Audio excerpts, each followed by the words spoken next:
नमस्कार दोस्तों। तो आज हम बात करने वाले हैं इतिहास के उस अद्भुत अध्याय की जिसने एक पूरे देश की पहचान बदल दी। समुराई से सुपर पावर तक की जापान की अविश्वसनीय कहानी यानी मेजी मॉडर्नाइजेशन। जापान 19वीं सदी का मध्य, एक देश जहां सामुराई की तलवारों का शासन था, दायमियों की सत्ता थी और शोगुन का दबदबा। लेकिन इस पुराने युग में एक बदलाव की हवा चल रही थी। देश में विदेशियों का दबाव बढ़ रहा था, आधुनिकता का असर दिखाई दे रहा था और एक नई सोच की जरूरत थी। इस ऐतिहासिक मोड़ पर कुछ ऐसे वीर और दूरदर्शी नेता सामने आए जिन्होंने जापान की दिशा बदल दी। उनमें सबसे प्रमुख थे साकामोटो रियोमा और कात्सुरिन तारो। ये वो लोग थे जिन्होंने केवल तलवार से नहीं बल्कि ज्ञान, रणनीति और साहस से जापान को आधुनिक बनाने का सपना देखा। उन्होंने मिलकर टोकुगावा शोगुन की सत्ता को चुनौती दी, सम्राट को सशक्त किया और देश को एकजुट, समृद्ध और आधुनिक राष्ट्र बनाने की नींव रखी। आज हम आपको बताएंगे कैसे 1868 में मेजी सम्राट की सत्ता स्थापित हुई, कैसे पुरानी जाति व्यवस्था और सामुराई की शक्ति खत्म हुई और कैसे जापान ने वैश्विक ताकत बनने की दिशा में पहला कदम रखा। तो आइए शुरू करते हैं इस अद्भुत, साहसिक और प्रेरक इतिहास की कहानी। जापान में जब भीषण भूकंप आता है तब भी वहां के लोग कुछ ही सेकंडों में खुद को संभाल लेते हैं और बड़ी दृढ़ता से अपने काम पर लौट जाते हैं। 1905 में जापान ने रूस को हराया था और वह पल पूरे विश्व के लिए प्रेरणा का स्रोत बन गया। ये वही देश है जिसके पास अपना पर्याप्त कच्चा माल नहीं, जिसे अधिकतर संसाधन आयात करने पड़ते हैं, जो 4 द्वीपों में बटा हुआ और चारों ओर समुद्र से घिरा है।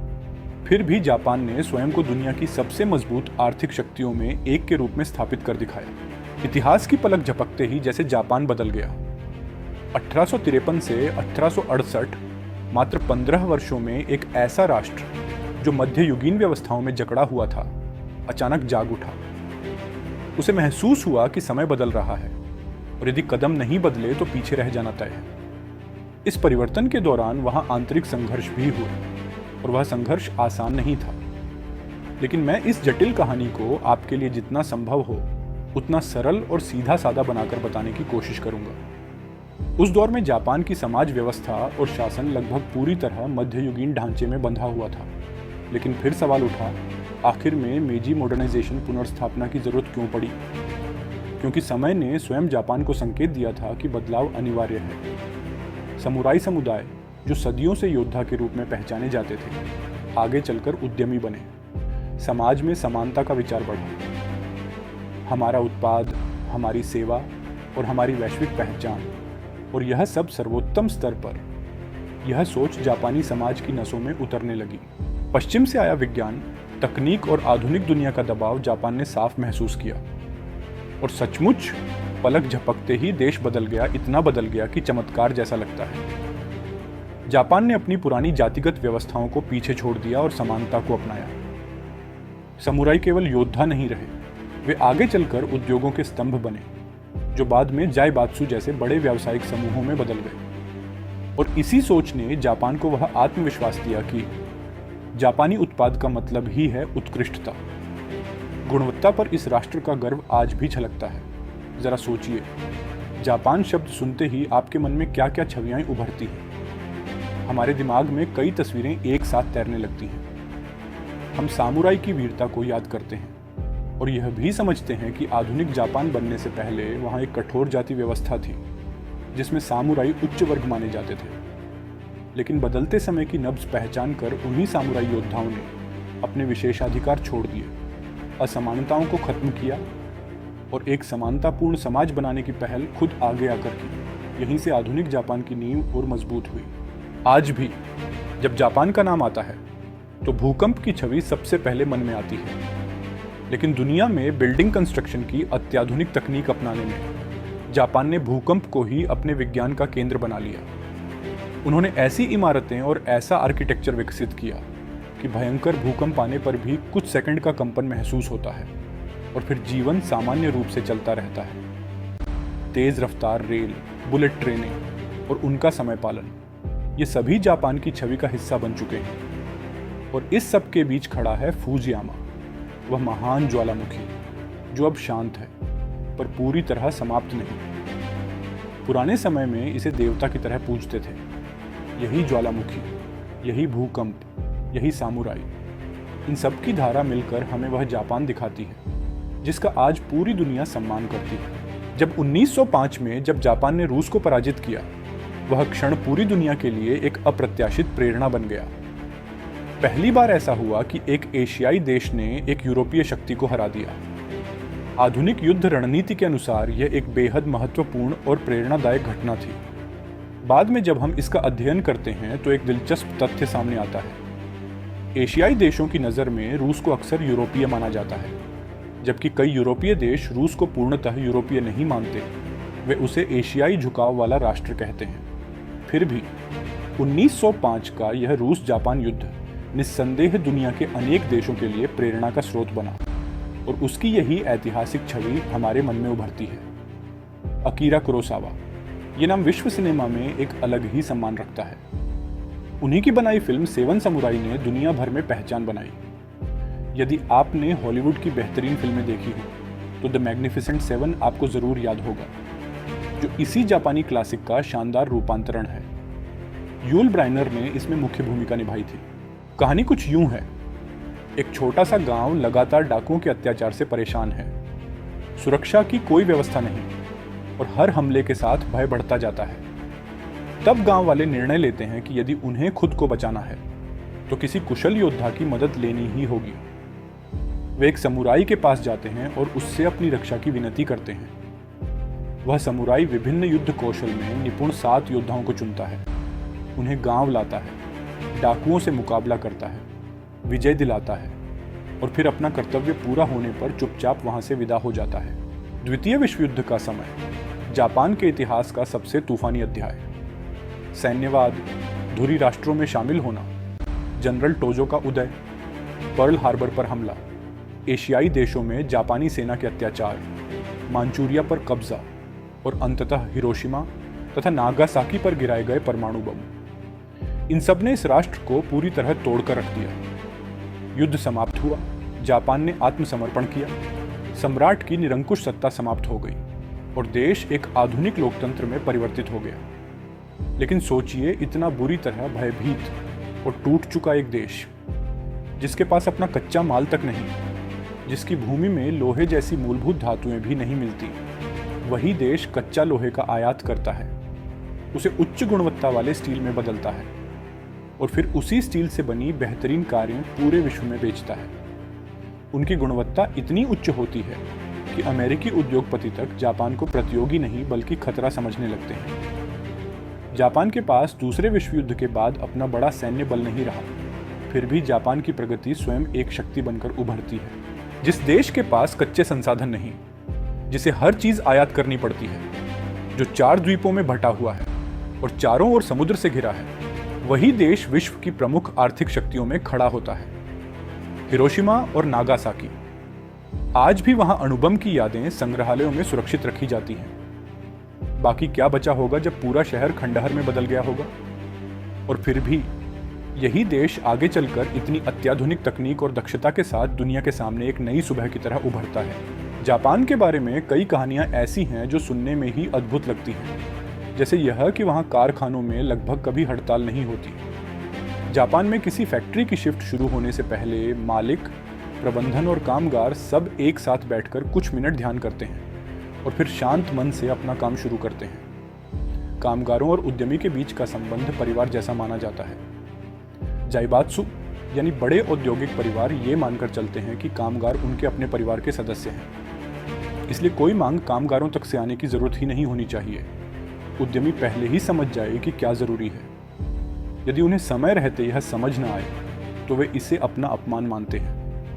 कहते हैं यदि जापान में कामगारों को विरोध दर्ज कराना पड़े तो हड़ताल का सबसे कठोर तरीका क्या है? बस इतना, वे काली पट्टी बांधकर काम करते हैं और अपनी तय शिफ्ट से 2 घंटे अधिक काम कर देते हैं और इन 2 अतिरिक्त घंटों की मजदूरी भी लेने से इनकार कर देते हैं। यही उनका विरोध है। न तो फैक्ट्रियां जलती हैं, न बसें पलटती हैं, न हिंसा होती है। और यह भी कहा जाता है कि द्वितीय विश्व युद्ध के बाद के जापान में कुछ उद्यमी इतने संवेदनशील थे कि कामगारों की ऐसी शांत हड़ताल को भी वे अपनी नाकामी मानते थे। उन्हें लगता था हम अपने लोगों की जरूरतें समझ नहीं पाए, और इस पश्चाताप में कुछ ने तो हराकिरी जैसा गंभीर कदम उठाने की बात भी कही थी। हराकिरी एक ऐसा अनुष्ठान जिसे केवल आत्महत्या कहना सही नहीं होगा। ये एक सार्वजनिक, औपचारिक और अत्यंत गंभीर घोषणा होती थी। एक योद्धा का यह स्वीकार कि वह अपनी प्रतिज्ञा निभा नहीं पाया, अपनी जिम्मेदारी पूरी नहीं कर सका, विजय तक नहीं पहुंच पाया। उनकी दृष्टि में जीवन का अर्थ था सम्मान के साथ जीतना। और यदि कोई समुराई गंभीर रूप से घायल हो जाए या अपनी प्रतिज्ञा पूरी न कर पाए तो वह हराकिरी का मार्ग चुनता था। इस अनुष्ठान में समुराई घुटनों के बल बैठता और नाभि से थोड़ा नीचे बाईं ओर एक छोटा सा खंजर घोंपकर पेट को क्षैतिज दिशा में चीरता। रक्त बहता रहता और मृत्यु धीरे धीरे पूर्ण होश में अनुभव होती। इसे ही हराकिरी कहा जाता था।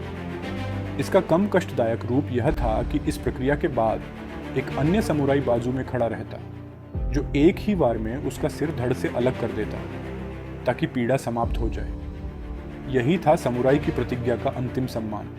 दुनिया भर के प्रबंधन विशेषज्ञों ने बाद में अध्ययन किया कि आखिर जापान में ऐसा क्या असाधारण था कि द्वितीय विश्व युद्ध के बाद पूरी तरह टूट चुका राष्ट्र इतनी तेजी से न सिर्फ खड़ा हुआ बल्कि फिर से दुनिया की बड़ी शक्तियों में शामिल हो गया। यह वह देश था जिसकी परंपरा कभी सैन्यवाद और कठोर अनुशासन से जुड़ी मानी जाती थी, जहां सम्राट को ईश्वर का पुत्र और सूर्य का अवतार माना जाता था, जहां राष्ट्रगीत भी सम्राट की स्तुति में था। लेकिन उसी देश में सम्राट की निरंकुश सत्ता समाप्त हुई, उदारवादी लोकतंत्र आया, दलगत राजनीति स्थापित हुई और फिर भी यह राष्ट्र अपनी गति नहीं खोता बल्कि नए मूल्यों को अपनाकर नई ऊर्जा के साथ एक बार फिर दुनिया की प्रमुख शक्तियों में अपनी जगह बनाता है। यही जापान की सबसे बड़ी प्रेरणा है, गिरकर भी उठना और उठकर भी विनम्र बने रहना। दुनिया भर के प्रबंधन विशेषज्ञों ने जब जापान के विकास मॉडल का अध्ययन किया तो वे इस निष्कर्ष पर पहुंचे कि जापान एक विशिष्ट सिद्धांत पर काम करता है, कार्यस्थल भी परिवार है। जापानी दृष्टि में जो व्यक्ति प्रशासन चला रहा है या कारखाने का नेतृत्व कर रहा है वह स्वयं को उस परिवार का प्रमुख मानता है। और परिवार का प्रमुख होने का अर्थ है हर सदस्य के कल्याण की चिंता करना, उनका भला सोचना, उनके लिए मेहनत करना। यहां नेतृत्व स्वार्थ के लिए नहीं बल्कि जिम्मेदारी और स्नेह के लिए होता है। जरूरत पड़े तो अनुशासन भी होता है, लेकिन वो प्यार और कर्तव्य की भावना से जन्मा अनुशासन होता है। कारखाने का मालिक या संचालक भी यही मानता है कि वह सिर्फ एक व्यवसाय नहीं चला रहा, वह एक परिवार चला रहा है। इसी सोच की मिसाल है सोनी। आज दुनिया की प्रतिष्ठित कंपनियों में गिनी जाती है, लेकिन 1939 की वैश्विक मंदी के समय सोनी की स्थिति बेहद कठिन थी। उस समय कंपनी अभी वैश्विक स्तर पर प्रसिद्ध नहीं हुई थी।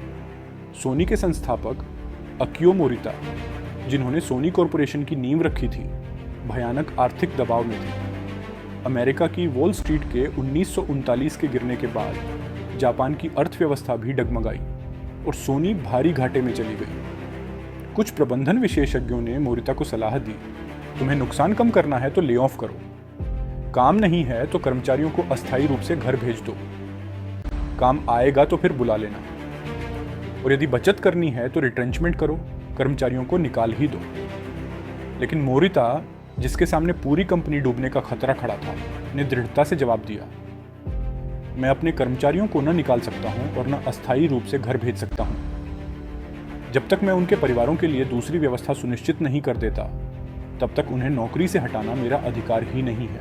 उस कठिन समय में भी उन्होंने अपने कामगारों को परिवार माना और परिणाम, सोनी कॉरपोरेशन डूबा नहीं, बल्कि जैसे ही मंदी का दौर समाप्त हुआ, सोनी नई ऊर्जा के साथ उठ खड़ा हुआ और देखते ही देखते दुनिया की सबसे प्रतिष्ठित कंपनियों में शामिल हो गया। जापान, जिसे निप्पॉन भी कहा जाता है, का अर्थ है उगते सूर्य का देश, अर्थात land of the rising sun. जापानी परंपरा में एक खूबसूरत कथा प्रचलित है। देवताओं ने समुद्र से एक पवित्र तलवार बाहर निकाली और उस तलवार से गिरने वाली 4 बूंदें आगे चलकर जापान के 4 मुख्य द्वीपों में बदल गईं, होन्शु, होक्काइडो, शिकोकू और क्यूशु। उत्तर से दक्षिण की दिशा में फैले ये द्वीप जापान की आत्मा को परिभाषित करते हैं। इनके इर्द गिर्द कुरिल और सखालिन जैसे अन्य द्वीप भी हैं, जिन पर आज भी कुछ विवाद चलते रहते हैं, लेकिन जापान का मूल स्वरूप इन 4 द्वीपों में ही बसता है। ईसा पूर्व चौथी 5वीं शताब्दी में 2 दिशाओं से लोग इन द्वीपों पर पहुंचे। ऐसा माना जाता है कि दक्षिण दिशा कोरिया के मार्ग से आने वाले लोग शांत, सौम्य और कला प्रेमी थे। वहीं चीन और एशिया की मुख्य भूमि से आने वाले लोगों के स्वभाव में युद्ध कला, तलवारबाजी और कठोर अनुशासन प्रमुख था। कहा जाता है कि इन दोनों प्रवृत्तियों का मेल ही आज तक जापानी राष्ट्रीय स्वभाव का मूल बना हुआ है। समुराई की कठोरता और शेवंती के फूल जैसी कोमलता साथ साथ। जापानी संस्कृति में एक सुंदर शब्द प्रयोग है, सेत्सुगेत्सुका, जिसमें बर्फ, पहाड़, चांद और सूर्य के सौंदर्य का संगम है। यह प्रकृति प्रेम जापानी कला से गहराई से जुड़ा है। चाय परोसने का साधारण सा अनुष्ठान भी सौंदर्य, शांति और अनुशासन से भरपूर होता है। ओरिगामी की कला कागज में जीवन फूंक देती है। फूल सजाने की विधा अपनी ही तरह की एक भाषा है। और हाइकू सिर्फ 3 पंक्तियों की कविता, पर उसके भीतर अर्थों का एक गहरा संसार छुपा होता है। जापान की संस्कृति में हाइकू 3 पंक्तियों की छोटी सी कविता एक गहरा ध्यान अनुभव मानी जाती है। शब्द कम, लेकिन अर्थ समुद्र जितना विस्तृत और गहरा। जापानी चिंतन कहता है कि इन 3 पंक्तियों पर जितना मन लगाकर विचार करो, उतनी ही नई परतें खुलती जाती हैं। यह है ध्यान, झेन की साधना। हाइकू हमें सिखाता है, शांत बैठो, कुछ मत करो, सिर्फ सहज श्वास लेते रहो। आने वाला विचार आए, जाने वाला विचार जाए, बस सिटिंग स्टिल, डूइंग नथिंग। यही है प्रकृति का सत्य। विश्व अपनी लय में चलता रहता है और मनुष्य का उससे एक अद्भुत अविभाज्य संबंध है। इसी कोमलता के साथ जापान के भीतर एक और रूप भी है, बुशिडो, अर्थात योद्धा का मार्ग। ये समुराई की दृढ़ता, अनुशासन और त्याग की परंपरा है। एक ओर शेवंती के फूल जैसी शांति और दूसरी ओर बुशिडो की कठोरता। जापान की आत्मा इन दोनों के संतुलन में बसती है। जापान के धार्मिक सांस्कृतिक विकास में शिंतो का प्रभाव अत्यंत गहरा है, जिसका अर्थ है देवताओं द्वारा दिखाया हुआ मार्ग। फिर चीन से कन्फ्यूशियस का नैतिक दर्शन आया और ईसा के लगभग 537 वर्ष बाद बौद्ध विचारधारा भी जापान पहुंची। लेकिन जापान की विशेषता यह रही कि उसने किसी भी विचार को जस का तस नहीं अपनाया। जो भी ग्रहण किया उसका जापानी रूपांतर बनाया, अपनी मिट्टी, अपनी संवेदना के अनुसार ढाला। 19वीं शताब्दी तक जापान पूर्व से सीखता रहा और हर चीज को अपने ढंग से नया रूप देता रहा। फिर मेजी रेस्टोरेशन के समय पश्चिम का विज्ञान, तकनीक, राजनीति, आधुनिक शिक्षा सब कुछ अपनाया, लेकिन उसका भी जापानीकरण किया। आधुनिकता स्वीकार की, पर अपनी परंपरा को त्यागा नहीं, और परंपरा को बचाते हुए यह भी सुनिश्चित किया कि देश पुराण मतवादी या जड़ न बन जाए। इस प्रक्रिया को एक सुंदर नाम दिया गया, किमोनो क्रिएटिविटी। किमोनो, जो आज जापान का पारंपरिक परिधान माना जाता है, वास्तव में चीन से आया था, लेकिन जापान ने उसमें ऐसे परिवर्तन किए कि वह पूरी तरह जापानी पहचान का प्रतीक बन गया। यही जापान की अनोखी शक्ति है। पहले भारत और चीन से सीखा, फिर यूरोप, फ्रांस, ब्रिटेन और जर्मनी से। जर्मनी और बाद में अमेरिका की संविधान व्यवस्था को अपनाया, लेकिन उसे भी पूरी तरह अपने समाज के अनुरूप ढाल लिया। यह क्षमता, दुनिया से सीखना, उसे अपनी मिट्टी में ढालना और फिर नया स्वरूप देना, वही है जिसने जापान को अनूठा, आधुनिक और विश्व का प्रेरणादायी राष्ट्र बनाया। आज सचमुच समय है कि हम जापान से बहुत कुछ सीखें। 16वीं शताब्दी में जब जापान का इतिहास एक नए मोड़ पर पहुंचा, तब यह देश छोटे छोटे राज्यों में बटा हुआ था। हर क्षेत्र का अपना शासक, अपनी सेना, अपने संघर्ष, और इन आपसी फूटों ने पूरे देश की प्रगति रोक दी थी। सम्राट उस समय भी था, लेकिन केवल नाम मात्र का। जापानी परंपरा में कहा जाता है, मिकाडो शासन करता है लेकिन सत्ता नहीं चलाता। यह मिकाडो अर्थात सम्राट सूर्य का पुत्र माना जाता था। जापानी लोक कथाओं में यह मान्यता गहराई से बसी है कि सम्राट स्वयं उगते सूर्य का वंशज है। और यह केवल जापान की ही बात नहीं, दुनिया भर के लगभग सभी राजघरानों में यह विशेष प्रवृत्ति दिखती है, अपनी वंशावली को किसी दिव्य शक्ति से जोड़ना, क्योंकि सूर्य ऊर्जा और शक्ति का सबसे सहज प्रतीक है। भारत में भी अनेक राजवंश स्वयं को सूर्यवंशीय बताते रहे, चाहे वह भगवान श्री राम और श्री कृष्ण का वंश हो या बप्पा रावल से राणा प्रताप तक का सिसोदिया वंश। प्राचीन मेसोपोटामिया सभ्यता भी सूर्य की उपासना करती थी। और दक्षिण अमेरिका के माया राजवंश भी स्वयं को सूर्यपुत्र मानते रहे। इसी तरह जापान में भी यह विश्वास था, सम्राट पृथ्वी पर ईश्वर का प्रतिनिधि है। वह दिव्यता का प्रतीक है, लेकिन प्रत्यक्ष शासन चलाने की जिम्मेदारी उसके हाथों में नहीं। वास्तविक सत्ता उन स्थानीय सरदारों और सामंतों के पास होती थी जो अलग अलग क्षेत्रों को नियंत्रित करते थे। और इसी कारण 16वीं शताब्दी के आरंभ में जापान सैकड़ों छोटे छोटे राज्यों में बिखरा हुआ था। हर जगह संघर्ष, अविश्वास और लगातार युद्ध। एक ऐसा समय जब देश की ऊर्जा विभाजन में खर्च हो रही थी, विकास में नहीं। सन 1450 में जब कॉन्स्टेंटिनोपल पश्चिमी ईसाई सत्ताओं के हाथों से निकलकर तुर्कों के अधीन चला गया, तब एक गहरा परिवर्तन शुरू हुआ। यूरोप का चीन और भारत की ओर जाने वाला पारंपरिक व्यापार मार्ग अचानक बंद हो गया। अब उनके सामने एक ही विकल्प था, नई राहों की खोज।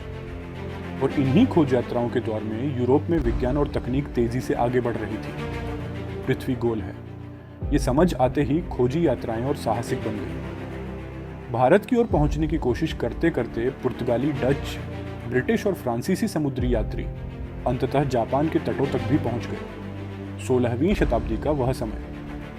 इसी दौरान टोकुगावा काल के भीतर एक दूरदर्शी और असाधारण व्यक्तित्व उभरा, हिदेयोशी। हिदेयोशी ने तुरंत पहचान लिया कि इन यूरोपीय शक्तियों से आने वाला खतरा छोटा नहीं है। उस समय का यूरोप दुनिया भर में फैल रहा था, कहीं विज्ञान और तकनीक की ताकत लेकर, कहीं व्यापार और धन के लालच में, और कहीं मर्केंटाइलिज्म की नीति के तहत। अधिक संपत्ति के लिए अधिक भूमि कब्जे में लो, साम्राज्य बढ़ाओ। लेकिन वे केवल व्यापारी या सैनिक बनकर नहीं आ रहे थे। उनके पीछे एक और शक्तिशाली प्रेरणा थी, क्रिश्चियनिटी का प्रसार। उनका विश्वास था कि उनकी संस्कृति सभ्यता का प्रतीक है और पूरे विश्व को उसी मार्ग पर चलना चाहिए। इसी भावना से प्रेरित मिशनरी जापान पहुंचे और धीरे धीरे उनका प्रभाव बढ़ने लगा। हिदेयोशी ने स्थिति को बहुत बारीकी से समझा। यदि यह सांस्कृतिक प्रभाव इसी गति से बढ़ता रहा तो आने वाले समय में जापान अपनी मूल पहचान ही खो देगा।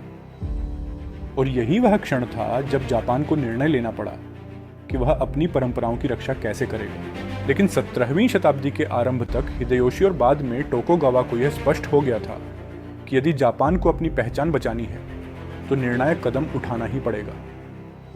उन्होंने अपनी सेना संगठित की, तलवारें उठाईं और उन छोटे छोटे बिखरे राज्यों को एक धागे में पिरो दिया। इसके बाद उन्होंने लगभग सभी पश्चिमी शक्तियों को जापान से बाहर का रास्ता दिखा दिया। केवल डच्चों को रहने दिया गया क्योंकि वे प्रोटेस्टेंट थे, और उन्होंने स्पष्ट वचन दिया कि वे जापान में धर्मांतरण या धार्मिक प्रचार नहीं करेंगे, केवल व्यापार करेंगे। यही छोटी सी खिड़की जापान का दुनिया से एकमात्र संपर्क बनी रही। सन 1629 में टोकुगावा शासन पूरी तरह स्थापित हुआ और फिर लगभग 230 वर्षों तक 1868 तक इस राजवंश ने जापान को गहरी स्थिरता और शांति प्रदान की। टोकुगावा शासन ने जानबूझकर एक नीति अपनाई, क्लोज्ड डोर पॉलिसी, यानी पूर्ण अलगाव। जापानी भाषा में इसे स्कोकू कहा जाता है, जिसका अर्थ है बंद दरवाजे की नीति। कारण साफ था, वे पश्चिमी ताकतों को बर्बेरियन कहकर पहचानने लगे थे और उन्हें जापान की भूमि पर पैर जमाने देना नहीं चाहते थे। इस प्रकार जापान लगभग 2.5 शताब्दियों तक बाहरी दुनिया से कटकर रहा। लेकिन इस अलगाव के द्वार ने एक अनोखा संतुलन भी बनाया। एक और कला, स्थापत्य, संगीत, रंगमंच और साहित्य अप्रतिम रूप से विकसित हुए। दूसरी ओर समाज में एक मजबूत शांति भी बनी रही। इन्हीं वर्षों में जापान की सामंती व्यवस्था, जो वर्ग और जाति पर आधारित थी, और अधिक स्पष्ट रूप से आकार लेने लगी। इस व्यवस्था के शीर्ष पर होता था मिकाडो, यानी जापान का सम्राट। हालांकि सम्राट शासन का प्रतीक भर था, वह देश चलाता नहीं था। सम्राट की ओर से वास्तविक सत्ता उस योद्धा के हाथ में होती थी जिसे कहा जाता था शोगुन, अर्थात सबसे श्रेष्ठ सैनिक। टोकुगावा स्वयं शोगुन थे, यानी देश के सर्वोच्च सेनापति और वास्तविक शासक। शोगुन के अधीन लगभग 250 छोटे छोटे राज्य थे, जिनमें से लगभग 60 प्रमुख माने जाते थे। इन राज्यों के शासक कहलाते थे दाइम्यो, और वे शोगुन के निर्देशानुसार शासन चलाते थे। जापान की उस समय की सामाजिक व्यवस्था में प्रमुख उन 59 दाइम्यो के अधीन जो सैनिक सबसे श्रेष्ठ माने जाते थे, जिनका धर्म ही युद्ध था, उन्हें समुराई कहा जाता था। समुराई समाज के उच्च वर्ग का प्रतीक थे और उनकी संख्या पूरे समाज में केवल लगभग 6% थी। समुराई न सामान्य काम करते थे न व्यापार। उनका जीवन 2 मूल सिद्धांतों पर आधारित था, तलवार और जेन यानी युद्ध कला और गहन ध्यान। समय के साथ समुराइयों का अपना एक नैतिक आचार संहिता भी विकसित हुई, जिसे वे दायम्यों के अधीन रहकर निभाते थे। समुराइयों के ठीक नीचे स्थान था किसानों का, उसके नीचे गांव के कारीगर और शिल्पकार आते थे। लेकिन उस मध्यकालीन जापानी समाज में सबसे नीचे जिस वर्ग को रखा गया था वह था व्यापारी। व्यापारी को निम्न स्थान इसलिए मिला क्योंकि उसका संपर्क बाहरी दुनिया से होता था। डचों से व्यापार, समुद्र यात्रा और विदेशी वस्तुओं से जुड़ाव, ये सब उस समय अपवित्र समझे जाते थे। जापान में विदेशियों से संपर्क पर लगभग पूर्ण रोक थी। केवल डचों को सीमित व्यापार की अनुमति थी। हालांकि सामाजिक प्रतिष्ठा कम होने के बावजूद समय के साथ व्यापारियों के पास धन इकट्ठा होने लगा। उन्हें मालूम था कि दुनिया कहां आगे बढ़ रही है। विज्ञान, तकनीक, हथियार, व्यापार, सबकी जानकारी उन्हीं के पास आती थी। और जैसे दुनिया भर के व्यापारी बुद्धिमानी दिखाते हैं, वैसे ही जापान के व्यापारियों ने भी अपनी स्थिति मजबूत करने का तरीका खोज लिया। उन्होंने समुराइयों को अपने साथ मिलाना शुरू किया। आखिर समुराई स्वयं कोई व्यवसाय नहीं करते थे और उनका भरण पोषण जनता पर लगाए गए करों से मिलने वाले स्टाइपेंड पर निर्भर था। व्यापारी धीरे धीरे धन और संसाधन देकर उनके लिए अनिवार्य बनते गए और यहीं से एक नई शक्ति संतुलन की शुरुआत हुई। धीरे धीरे व्यापारियों ने दायमियों से यह कहकर जिम्मेदारी अपने हाथ में ले ली कि आपके समुराइयों का खर्च, उनका वेतन और आवश्यक धन हम संभाल लेंगे। इस तरह दायमियों के सम्मान और सुरक्षा के लिए जो धन पहले जनता से आता था, वह अब व्यापारियों की थैली से आने लगा। समय बीतता गया और शहरों में रहने वाले कई दायमियों और समुराई समृद्धि के आदी हो गए। काम कम और आराम ज्यादा। ऐसी स्थिति बनी कि तलवारें दीवारों पर सिर्फ सजावट बनकर रह गई। लगभग 230 वर्षों की अनवरत शांति, यानी करीब 10 पीढ़ियों तक युद्ध न होने के कारण उनकी तलवारें ही नहीं, उनके मन और उनका सामाजिक गौरव भी धीरे धीरे जंग खाने लगा। लेकिन इसके बावजूद टोकुगावा शासन की पकड़ सत्ता पर बिल्कुल मजबूती से बनी रही।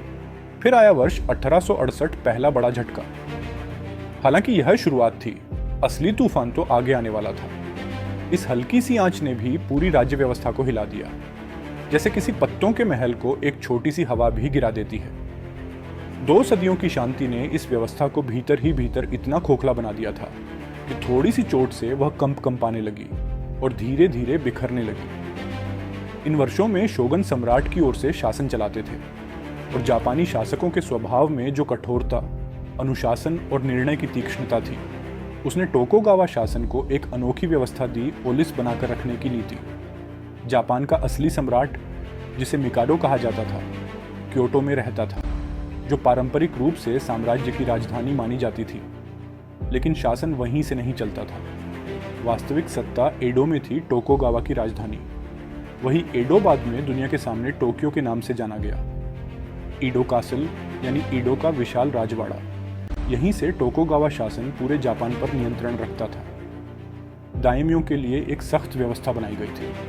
टोकुगावाओं की शक्तिशाली पकड़ के कारण यह नियम लागू था कि साल के 6 महीने दायमियों का परिवार एडो में रहेगा और बाकी 6 महीने स्वयं दायमियों एडो में उपस्थित रहेगा।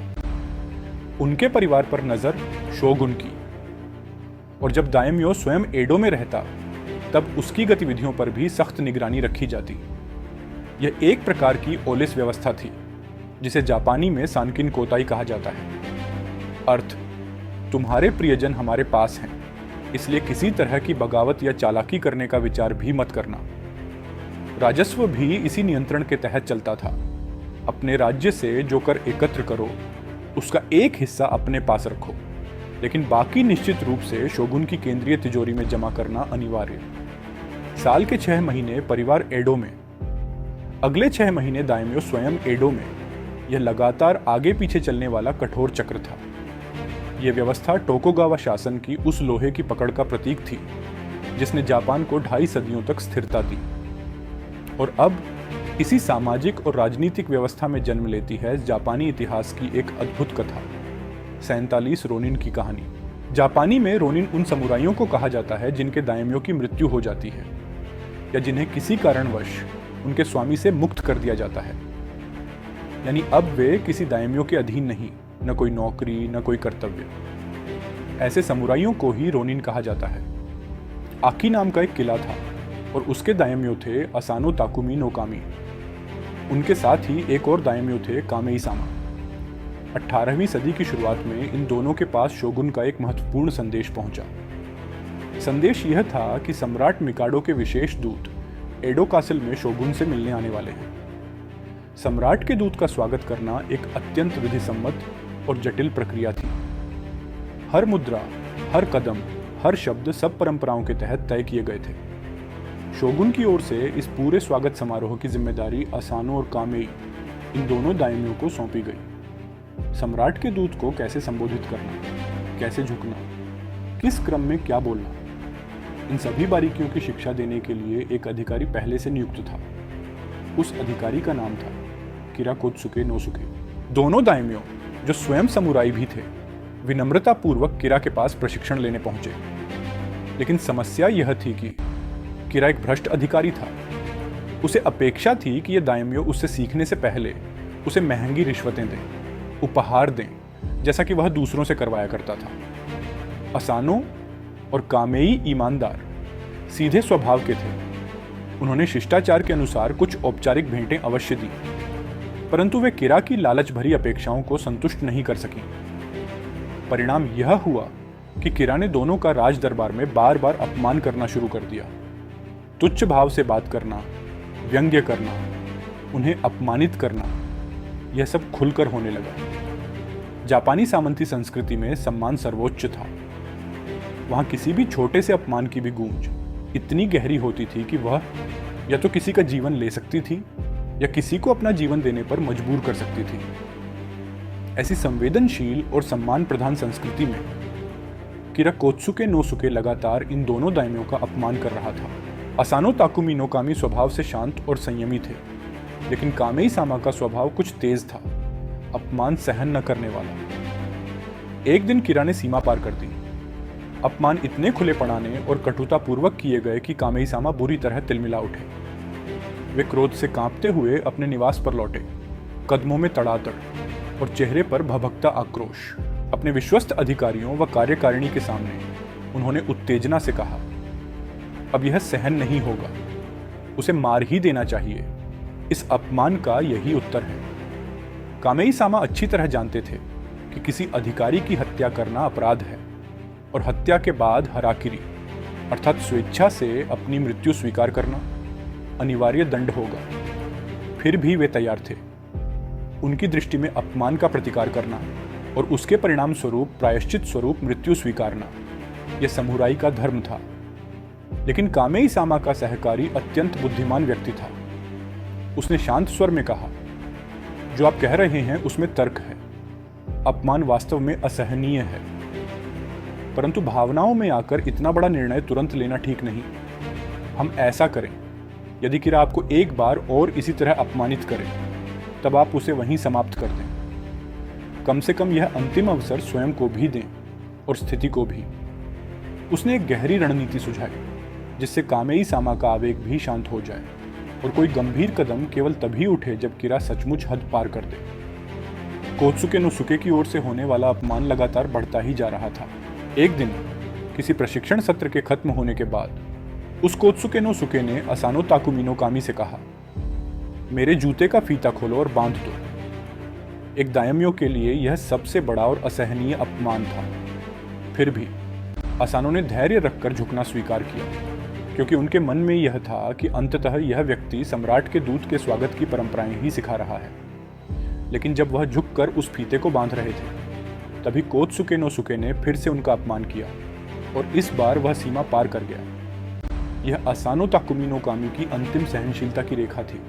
वे क्रोध से भर उठे, तलवार उठाई और कोत्सुके नोसुके पर झपट पड़े। लेकिन कोत्सुके नोसुके एक शक्तिशाली परिवार से था। उसके ससुर स्वयं एक दायम्यो थे और उसके चारों ओर उसके सुरक्षा समुराई मौजूद रहते थे। असनो अकेले थे। संघर्ष हुआ और उन्हें पकड़ लिया गया। शोगुन के दरबार में इसे एक गंभीर अपराध माना गया। इसका दंड स्पष्ट था, हराकिरी। उन्हें आदेश दिया गया कि वे पास के ही मंदिर के प्रांगण में अपना जीवन समापन करें और असानो ताकुमी नो कामी ने सम्मानपूर्वक वही किया। अब पीछे रह गए थे असानो के 47 समुराई, उनका स्वामी मर चुका था, इसलिए वे सभी समुराई अब रोनिन बन चुके थे। इन 47 रोनिन का नेतृत्व कुरानोसुके नामक एक समझदार और दृढ़ समुराई के हाथों में आया। अब प्रश्न था, आगे क्या? जापानी समाज व्यवस्था में उस समय एक दृढ़ नैतिक सिद्धांत माना जाता था, जिसने तुम्हारे स्वामी को मारा, उसके संरक्षण में तुम नहीं रह सकते, और वह यदि सुख शांति से जी रहा हो तो तुम्हारा जीवित रहना अपमानजनक माना जाता है। यह सिद्धांत मूलतः चीन के कन्फ्यूशियस दर्शन से आया था, एक ऐसी शिक्षा जिसमें निष्ठा, कर्तव्य और न्याय को सर्वोच्च स्थान दिया गया है। इन सिद्धांतों और समुराई धर्मशास्त्र के अनुसार कुरानोसुके और उसके बाकी 46 समुराई अब रोनिन बन चुके, पर यह नैतिक जिम्मेदारी थी कि वे कोत्सुके नोसुके को दंड दें। लेकिन कोत्सुके नोसुके भी इस बात से भली भांति परिचित था। उसे पता था कि यह समुराई कोड उन्हें बदला लेने के लिए बाध्य करेगा, इसलिए उसने अपने दायमियो ससुर की मदद से अपने चारों ओर खड़ी सुरक्षा की व्यवस्था कर रखी थी, इतनी कि कोई भी उस पर हमला करने आए तो जीवित वापस न जा सके। कुरानोसुके को यह समझ में आ गया कि यह लड़ाई ताकत से नहीं बल्कि बुद्धि से जीतनी होगी, इसलिए उसने अपने 46 रोनिन साथियों को अलग अलग दिशाओं में भेज दिया। कुछ को बढ़ई, कुछ को मोची, कुछ को सामान्य मजदूर या व्यापारी बनकर कोत्सुके नोसुके के आसपास की जगहों में बसने को कहा, ताकि किसी को शक भी ना हो कि वे समुराई हैं। सबको आदेश था, भूल जाओ कि तुम कभी समुराई थे और अपने लक्ष्य की प्रतीक्षा करो। खुद कुरानोसुके ने एक नाटक रचा। उसने दिखाया कि वह अब पूर्णतः बर्बाद हो चुका है। शराब, स्त्रियां, जुआ, अफीम, हर अवगुण में डूब गया। धीरे धीरे उसका नाम समाज में बदनाम होने लगा, यहां तक कि वह नशे में सड़क पर गिरा पड़ा दिखाई देता था। सबको लगने लगा कि यह व्यक्ति अब किसी बदले, किसी समुराई कोड के बारे में सोच भी नहीं सकता। इसी दौरान एक और महत्वपूर्ण घटना घटी। सत्सुमा नामक एक शक्तिशाली दाइम्यो का एक समुराई एक दिन सड़क से गुजर रहा था। उसने कुरानोसुके को नशे में धुत सड़क पर पड़ा देखा। वह क्रोधित हो उठा। उसने कुरानोसुके को गालियां दी, उस पर थूका और यहां तक कि उसे पैर से धक्का देकर किनारे कर दिया। वह चिल्लाया, शर्म आनी चाहिए तुम्हें, तुम्हारे स्वामी का अपमान हुआ, उन्हें हराकिरी करना पड़ा, और जिसने यह सब करवाया वह आज भी सुरक्षित और सुख में जी रहा है। तुम न समुराई के योग्य हो, न कन्फ्यूशियस की नैतिकता के, तुम तो अपने स्वामी की निष्ठा के भी लायक नहीं। और यह कहकर वह समुराई वहां से चला गया। समय धीरे धीरे बीतता गया, इतना कि कोत्सुके नोसुके को यह भरोसा होने लगा कि अब कोई खतरा नहीं बचा है, अब कोई उसके विरुद्ध कदम उठाने वाला नहीं। उसने अपनी कठोर सुरक्षा, जैसे आज हम जेड श्रेणी की सुरक्षा कहें, धीरे धीरे हटवा दी। उसके 2 मंत्रियों के बीच विवाद हुआ था या नहीं, यह स्पष्ट नहीं है, परंतु सुरक्षा व्यवस्था निश्चित रूप से ढीली पड़ गई थी, जैसा कि कुरानोसुके ने योजना बनाई थी। उसके रोनिन जो महीनों से गुप्त रूप से कोत्सुके नोसुके की गतिविधियों पर नजर रख रहे थे, उन्हें यह सूचना मिली कि अब उसकी रक्षा बहुत कमजोर हो चुकी है। यह वही क्षण था जिसकी उन्हें प्रतीक्षा थी। एक ठंडी रात सभी 47 रोनिन तैयार हुए। उन्होंने कोत्सुके नोसुके के निवास पर हमला करने का निर्णय लिया। आक्रमण शुरू हुआ। कोत्सुके नोसुके के ससुर द्वारा भेजे गए समुराई पहले सामने आए, परंतु रोनिनों ने उन्हें परास्त कर दिया। कोत्सुके नोसुके घबराकर घर के भीतर भागने लगा। कुरानोसुके और बाकी रोनिन उसके पीछे थे। बाहर से ससुराल की मदद पहुंच न सके, इसलिए बाहर ही 10 रोनिन खड़े किए गए थे, किसी भी बाहरी सहायता को रोकने के लिए। आखिरकार कुरानोसुके ने कोत्सुके नोसुके को घेर लिया। अब समुराई परंपरा के अनुसार जिसे पकड़ लिया जाता है, उसे एक सम्मानजनक विकल्प दिया जाता, हराकिरी यानी आत्म बलिदान का सम्मानित तरीका। सीधा मार डाला जाना अपमान माना जाता था, जबकि हराकिरी समुराई कोड के अनुसार सम्मानजनक मृत्यु थी। हराकिरी का पूरा विधि विधान अत्यंत सूक्ष्म और विस्तृत था। समुराई को कैसे घुटनों के बल बैठना है, घर के अंदर या बाहर, यह भी उसकी सामाजिक श्रेणी पर निर्भर, दिन में, शाम को या रात में, समुदाय के सामने या अकेले, सभी नियम विस्तार से निर्धारित थे। सबसे सम्मानित हराकिरी मंदिर में और दिन के उजाले में माना जाता था।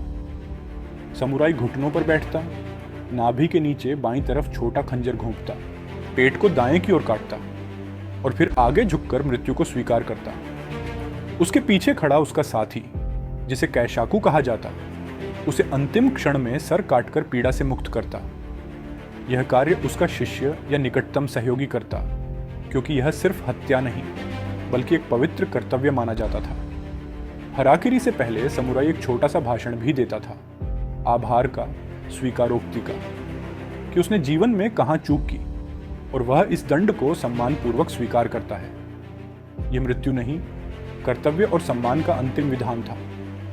कैशाकू यानी हराकिरी करने वाले समुराई का सहायक समाज में अपनी श्रेणी के अनुसार तय करता था कि वह बाईं ओर खड़ा होगा या दाईं ओर। हराकिरी करने वाले समुराई की सामाजिक हैसियत के आधार पर यह भी निश्चित होता था कि कैशाकू तलवार कितनी ऊंचाई से चलाएगा। यदि मृत्यु पूर्व समुराई ऊंची श्रेणी का हो तो कैशाकू अपनी तलवार सिर के ऊपर लगभग आकाश तक उठाकर वार करता। यदि मध्य श्रेणी का हो तो तलवार कम ऊंचाई से चलती, और यदि समुराई निम्न श्रेणी का माना जाए तो कैशाकू सिर के बिल्कुल पास से तलवार चलाकर उसका वध करता, जैसे कि केवल कर्तव्य पूरा कर रहा हो, बिना किसी विशेष सम्मान के। हराकिरी करने वाला समुराई आगे की ओर झुककर स्थिर बैठता।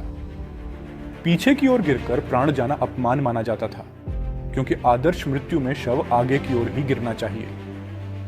सबसे दक्ष कैशाकू वे माने जाते थे जो एक ही बार में गर्दन अलग भी कर दें और फिर भी सिर पूरा शरीर से न टूटे, बस हल्के से जुड़ा रहे। यह उत्तम कौशल माना जाता था, क्योंकि यह दर्शाता था कि कैशाकू ने पूरी शक्ति, सम्मान और नियंत्रण से वार किया। हराकिरी और कैशाकू की यह पद्धति लगभग धर्म का रूप ले चुकी थी, इतना पवित्र, इतना नियमबद्ध। जब कोत्सुके नोसुके को ताकुमी नो कामी के रोनिनो ने पकड़ा तो पहले उन्होंने उसकी प्रतिष्ठा का मान रखते हुए उसे सम्मानजनक विकल्प दिया, तुम स्वयं हराकिरी कर लो। यह इसीलिए कि कोत्सुके नोसुके दाइम्यो था, समाज में उच्च स्थान वाला, इसलिए उसके साथ भी अंतिम क्षण तक सम्मान से पेश आना आवश्यक था। लेकिन कोत्सुके नोसुके भयभीत था, उसने हराकिरी से इनकार कर दिया। उसके इनकार के बाद रोनिनो ने समुराई मर्यादा का पालन करते हुए आदरपूर्वक तलवार चलाई, उसका सिर अलग किया और फिर उसे पानी से साफ किया, ताकि उनके दायमियों के अपमान का बदला सम्मानपूर्वक पूर्ण हो सके। अब एक और अंतिम कर्तव्य शेष था। टोक्यो के पास एक प्रसिद्ध समुराई मंदिर है, सेनगाकुजी। वहीं समुराई पारंपरिक रूप से अपने दायमियों के प्रति निष्ठा का अंतिम प्रमाण अर्पित करते थे।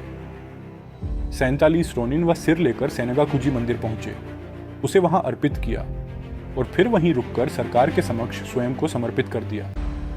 उन्होंने कहा, हम 47 समुराइयों ने मिलकर यह कार्य किया है, यह हमारा अपराध भी है और हमारा धर्म भी। अब जो भी दंड उचित हो हम स्वीकार करने को तैयार हैं। उन 47 सामुराइयों के लिए जो दंड तय किया गया था वह एक ही था, स्वयं हराकिरी करना, और उन्होंने यह दंड पूरी निष्ठा और सम्मान के साथ स्वीकार किया। टोक्यो जाने वाले मार्ग पर जिस क्षेत्र पर अधिकार था वहां के दायमियो मात्सुदैरा थे। जब कोत्सुके नोसुके के संबंधियों के सामुराई बदला लेने वाले रोनिनो का पीछा करने लगे तो मात्सुदैरा ने उन्हें रोक दिया। उन्होंने विनम्रता से कहा, उन्होंने अपना पवित्र कर्तव्य पूरा किया है, अब वे सेनगाकुजी मंदिर की ओर जा रहे हैं, उन्हें जाने दीजिए। इसके बाद वे रोनिन आगे बढ़े। सेनगाकुजी के पवित्र परिसर में उन्होंने कोत्सुके नोसुके का सिर सम्मानपूर्वक अर्पित किया और वहां शांति से बैठकर प्रतीक्षा करने लगे। उन्हें पता था कि यह बात मिकाडो तक अवश्य पहुंचेगी और धर्मशास्त्र अर्थात उस समय के विधान के अनुसार उन्हें दंड मिलना ही है। उन्होंने इसे पूर्ण श्रद्धा से स्वीकार किया। अंत में 47 सामुराइयों ने शांत और अनुशासित मन से हराकिरी कर अपने प्राण त्याग दिए। आज भी टोक्यो के निकट स्थित सेनगाकुजी मंदिर के प्रांगण में उनके स्मारक अत्यधिक सम्मान के साथ सुरक्षित रखे गए हैं। ये केवल समाधियाम नहीं बल्कि जापान की निष्ठा, सम्मान और कर्तव्य भावना के अमर प्रतीक हैं। हराकिरी के अगले दिन उन कब्रों के सामने सत्सुमा प्रांत का एक सामुराई आया। यही वह व्यक्ति था जिसने पहले कुरानोसुके का अपमान किया था। जब कुरानोसुके ने नशे का दिखावा कर स्वयं को असहाय और दिशाहीन दिखाया था तब उसने उसके ऊपर थूका था। वह सामुराई कुरानोसुके की कब्र के पास खड़ा हुआ और गहरी विनम्रता से क्षमा मांगी। उसे एहसास हो चुका था कि उसने एक सच्चे और आदर्श सामुराई का अपमान किया था। वह वहीं बैठ गया और अंत में उसने भी वहीं हराकिरी करके अपने प्राण त्याग दिए। जापानी इतिहास में यह पूरी घटना अब एक लोक कथा और गर्वपूर्ण स्मृति बन चुकी है। 1649 से 1853 तक जापान ऊपर ऊपर शांत और व्यवस्थित दिखता था, पर भीतर ही भीतर परिवर्तन की हल्की सी हवा चल रही थी। जैसे पहले एक मंद झोंका आता है और फिर देखते देखते पूरा ढांचा ढह जाता है, और उसी हवा ने पल भर में जापान को उसके पुराने युग से निकालकर आधुनिकता के नए दौर में पहुंचा दिया। अमेरिका ने लगभग 250 वर्षों के भीतर अटलांटिक महासागर से लेकर प्रशांत महासागर तक अपना विस्तार कर लिया था। अमेरिका में बसने वाले यूरोपीय, विशेषकर ब्रिटिश मूल के लोग, एक गहरी आस्था रखते थे कि समुद्र से समुद्र तक फैलना उनकी ईश्वर प्रदत्त नियति है। इसी विचार को मैनिफेस्ट डेस्टिनी कहा जाता था। 1840 के आसपास अमेरिकी लोग पश्चिमी तट यानी प्रशांत महासागर तक पहुंच चुके थे, और अब उनका ध्यान व्यापार और वाणिज्य के माध्यम से दुनिया के अन्य हिस्सों की ओर जाने लगा था। सन 1840 में एक महत्वपूर्ण घटना घटी। पहला अमेरिकी जहाज एडो की खाड़ी में पहुंचा। एडो टोक्यो का पुराना नाम है। इस जहाज का नेतृत्व अमेरिकी नौसेना के अधिकारी कमोडोर बिडल कर रहे थे। अंतर्राष्ट्रीय नियमों के अनुसार उन्होंने जापान के सम्राट से खाड़ी में ठहरने और चर्चा करने की अनुमति मांगी, लेकिन उस समय टोकुगावा शासन की सख्त नीति लागू थी, जिसके अंतर्गत विदेशी जंगली समझे जाने वाले पश्चिमी लोगों को बिल्कुल भी प्रवेश नहीं दिया जाता था। इसलिए कमोडोर बिडल को अनुमति देने से साफ मना कर दिया गया। इसके बाद लगभग 8-9 वर्ष इसी प्रकार शांति से बीत गए, लेकिन अमेरिका में स्थिति शांत नहीं थी। वहां मैक्सिको अमेरिका युद्ध चल रहा था। इस युद्ध के परिणाम स्वरूप टेक्सास, नेवाडा और कैलिफोर्निया जैसे विशाल प्रदेश अमेरिका ने अपने नियंत्रण में ले ली। इसी अवधि में रेड इंडियन समुदाय का दमन और हत्याएं भी जारी थीं। फिर सन 1840-49 में एक और प्रयास किया गया। अमेरिकी राष्ट्रपति के निर्देश पर कमोडोर जेम्स ग्लिन ने अक्टूबर-नवंबर 1840-49 में फिर से एडो खाड़ी में प्रवेश किया और जापान के सम्राट से व्यापार की अनुमति मांगी। लेकिन इस बार सिर्फ अनुमति ही नहीं नकारी गई, बल्कि जापानी प्रशासन ने कठोर कदम उठाते हुए कमोडोर ग्लिन को गिरफ्तार कर जेल में डाल दिया। 4 वर्ष बाद जापान पर एक ऐसी घटना घटी जिसने पूरे देश का भविष्य बदल दिया। इस बार अमेरिका की नौसेना का नेतृत्व कर रहे थे कमोडोर मैथ्यू पेरी। वे अपने बेड़े के साथ एक बार फिर एडो, विशेषकर शिमोनोसेकी खाड़ी में प्रवेश कर गए। पेरी ने जापानी अधिकारियों से कहा कि वे अमेरिकी राष्ट्रपति मिलार्ड फिल्मोर का एक आधिकारिक पत्र लेकर आए हैं, जिसे उन्हें जापान के शासक सम्राट तक पहुंचाना है।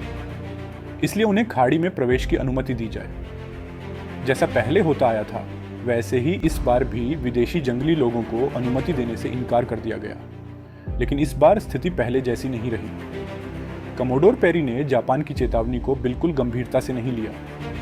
उन्होंने तोपों से चेतावनी भरे गोले दागे और जापान के उस समय के प्राचीन नौसेना तंत्र के सामने अमेरिकी आधुनिक जहाज़ों को रोकना लगभग असंभव हो गया। पेरी केवल तट तक ही नहीं रुके, वे सीधे शोगुन और फिर सम्राट तक पहुंचे। सन 1853 के नवंबर महीने में उन्होंने राष्ट्रपति फिल्मोर का वह आधिकारिक पत्र जापानी शासक को सौंप दिया और स्पष्ट दबाव डाला कि अमेरिका की मांगें पूरी की जाए। उनकी मुख्य मांगें थीं, उसमें से पहली थी, जापान के समुद्री क्षेत्रों में यदि किसी अमेरिकी जहाज को दुर्घटना हो तो उनके नाविकों और कर्मचारियों को सुरक्षित आश्रय, भोजन और सहायता दी जाए। और दूसरी थी, अमेरिकी जहाज़ों को जापानी बंदरगाहों में रुकने की अनुमति दी जाए। और तीसरी थी कि व्यापार के लिए जापान अपने द्वार खोले, अर्थात दुनिया के लिए एक खुली बाजार नीति अपनाए। उस समय अमेरिका नए बाजारों की खोज में था और जापान पर यह दबाव निरंतर बढ़ता ही जा रहा था। कमोडोर पेरी ने राष्ट्रपति फिल्मोर का जो पत्र जापान को सौंपा था, उसमें इन सभी महत्वपूर्ण मांगों का उल्लेख था। यह पत्र 1853 में आधिकारिक रूप से प्रस्तुत किया गया। पेरी लगभग एक चेतावनी की तरह यह संदेश देकर लौट गया कि मैं 1 वर्ष के भीतर फिर वापस आऊंगा, तब तक मेरे प्रश्नों का स्पष्ट उत्तर तैयार रखिए। उस समय जापान पर शासन कर रहा था टोकुगावा इएसादा। वह अपेक्षाकृत बुद्धिमान और शांत स्वभाव का शासक माना जाता था, लेकिन उससे भी अधिक दूरदर्शी और समझदार व्यक्ति उसके प्रमुख मंत्री आबे मासाहिरो थे। आबे मासाहिरो ने पेरी द्वारा दिए गए पत्र की प्रतियां तैयार करवाईं और तत्कालीन जापान के लगभग 59 दाइम्यो, स्थानीय शासक को भेजकर उनकी राय मांगी कि इस अमेरिकी प्रस्ताव और दबाव का क्या उत्तर दिया जाए।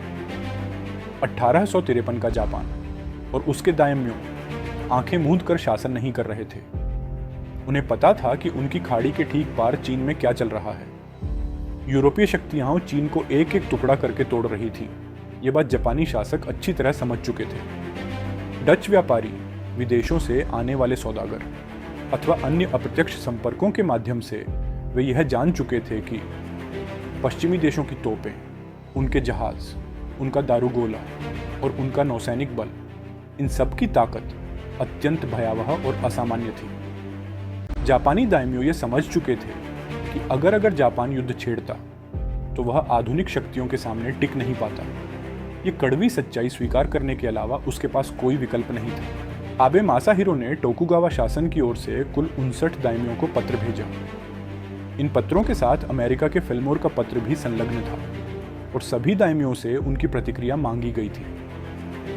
दिलचस्प बात यह है कि किसी भी दाइम्यो ने यह नहीं कहा कि अमेरिकियों की मांगें मान ली जाए। सबके उत्तरों में एक समान भावना दिखाई देती थी, हम उनकी ताकत के सामने टिक नहीं पाएंगे। लेकिन इस समान भावना के बाद प्रतिक्रियाओं में अंतर दिखाई देता है, विशेष रूप से शिकोकू के समीप स्थित प्रमुख सत्ता सत्सुमा दाइम्यो, जिनका मिकाडो से गहरा संबंध था। सत्सुमा दाइम्यो ने साफ लिखा कि उन्हें सीधे प्रवेश नहीं देना चाहिए, उनकी सभी मांगें मान लेना उचित नहीं, लेकिन हम उनका सामना भी नहीं कर पाएंगे, इसलिए जितना हो सके समय मांगा जाए और टकराव टाला जाए। दूसरी ओर सत्ता में बैठे टोकुगावा शोगुन को लगता था कि परिस्थितियों को देखते हुए कुछ न कुछ समझौता करना ही पड़ेगा। यदि एक बंदरगाह खोलकर मामला शांत किया जा सकता है तो वह विकल्प भी स्वीकार्य माना जा रहा था। सबसे कड़ा विरोध था चोशु दाइम्यों का। चोशु, जो होक्काइडो के पश्चिमी क्षेत्र में प्रभावी थे, उन्होंने स्पष्ट कहा, किसी भी परिस्थिति में झुकना नहीं, आवश्यकता पड़े तो युद्ध किया जाए। उन्हें अच्छी तरह झांक था कि अमेरिकी तोपों, बंदूकों और आधुनिक प्रशिक्षण के सामने वे टिक नहीं पाएंगे। लेकिन उनके अनुसार यदि मृत्यु भी आए तो यह समुराई का धर्म है, सम्मान के लिए लड़ना ही उचित है। चोशु ने अपने कट्टर विरोध पर अडिग रहकर प्रतिक्रिया भेजी। इन सभी विचारों पर गंभीर विचार विमर्श के बाद आबे मासाहिरो ने आगे का मार्ग तय किया। करीब एक वर्ष पश्चात 1854 में कानागावा संधि पर हस्ताक्षर हुए, जिसने पहली बार अमेरिका को कुछ विशेष सुविधाएं प्रदान की। लेकिन यह घटना जापानी आत्मसम्मान के लिए एक बड़ा झटका सिद्ध हुई। जापान, जो स्वयं को अत्यंत प्रगत, शक्तिशाली और समृद्ध संस्कृति वाला मानता था, मिकाडो से लेकर शोगुन, दाइम्यो और समुराई तक फैली सामाजिक रचना, वही जापान अब एक विदेशी कमोडोर पेरी के समक्ष असहाय दिख रहा था। पेरी का आना, धमकाना और एक वर्ष बाद लौटकर संधि कराने की बात, यह सब जापानी चेतना को गहरे भीतर तक हिला देने वाला अनुभव था। इस गहरे आघात के बाद जापानी समाज में गंभीर चिंतन शुरू हुआ, आखिर अब क्या किया जाए। और यह केवल जापान की कहानी नहीं थी। 19वीं शताब्दी के मध्य में दुनिया के कई हिस्सों में यही उथल पुथल दिखाई दे रही थी। यूरोपीय शक्तियों का बढ़ता प्रभुत्व सभी पर दबाव डाल रहा था। भारत में यही समय 1857 के विद्रोह या प्रथम स्वातंत्र्य संग्राम का था। चीन में इसी काल में विशाल ताइपिंग विद्रोह उभरा 1850 से 1864, जो मूल रूप से चीनी स्वतंत्रता की एक विशाल लहर थी। लेकिन यूरोपीय प्रभाव के कारण चीन के सम्राट को अपनी ही जनता के इस आंदोलन को बलपूर्वक कुचलना पड़ा। इसी पृष्ठभूमि में जापान को 1853 का पश्चिमी दबाव झकझोर गया। पूरे देश में यह महसूस होने लगा कि स्थिति बदल रही है, अगर सुधार नहीं किए तो भविष्य संकट में है। इन्हीं चिंतनशील वर्षों में पहले शोगुन के प्रधान सलाहकार आबे मासाहिरो का निधन हुआ।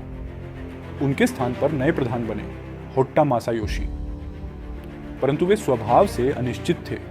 कभी यह निर्णय ठीक है या नहीं, कभी दूसरा विकल्प। वे आत्मविश्वास के साथ किसी एक दिशा पर ठहर ही नहीं पा रहे थे। इसी अस्थिर समय में 1858 में अमेरिका की ओर से एक और प्रतिनिधि जापान पहुंचा, टाउनसेंड हैरिस। कमोडोर पेरी की तुलना में हैरिस की मांगें अधिक कठोर थीं। अब बात केवल प्रवेश की नहीं, बल्कि व्यापार पूरी तरह खोलने की, कई बंदरगाहों, शिमोनोसेकी, नागासाकी, ईदो खाड़ी को विदेशी जहाज़ों के लिए खुला रखने की और अमेरिकी व्यापारियों को व्यापक अनुमति देने की थी। इन मांगों ने जापान को गहरी संकट की स्थिति में ला खड़ा किया। जब देश इस दबाव में जूझ रहा था, तब अलग अलग प्रदेशों के दाइम्यों की भी अपनी अपनी प्रतिक्रियाएं थीं। इसी दौरान शिकोकू के दक्षिण पूर्व में स्थित अपेक्षाकृत छोटे दाइम्यो, तोसा दाइम्यो, ने परिस्थितियों को बहुत व्यावहारिक ढंग से समझा। तोसा दाइम्यो के बाहरी देशों से व्यापारिक संबंध थे, इसलिए उन्हें यह स्पष्ट दिख रहा था कि दुनिया बदल चुकी है। वे जानते थे कि केवल पुरानी व्यवस्था से अब काम नहीं चलेगा, इसीलिए उन्होंने कुछ महत्वपूर्ण कदम उठाए। नए प्रकार की शिक्षा शुरू करना, युवा पीढ़ी को आधुनिक ज्ञान से तैयार करना और अपने क्षेत्र को बदलते विश्व के अनुरूप ढालने की दिशा में आगे बढ़ना। जापान में जो प्रारंभिक परिवर्तन की लहर उठी, उस दौर में दो नाम विशेष रूप से उभर कर सामने आए। ये वही व्यक्ति थे जो आगे चलकर मेजी रेस्टोरेशन की कहानी के प्रमुख नायक बने। 1853 से 1868, केवल 15 वर्षों में एक ऐसा राष्ट्र जो अब भी मध्ययुगीन ढांचे में बंधा हुआ था, अचानक महसूस करने लगा कि समय बदल चुका है और बदलाव अनिवार्य है। इन वर्षों में जापान ने भीतरी संघर्षों, टकरावों और अराजक परिस्थितियों का सामना किया। ये संघर्ष आसान नहीं था, पर इसी अवधि में जापान पूरी तरह रूपांतरित हो गया, एक सामंती, समुराई प्रधान समाज से एक आधुनिक राष्ट्र की ओर। उस समय तक जापान में प्राचीन सामाजिक ढांचा ज्यों का त्यों था।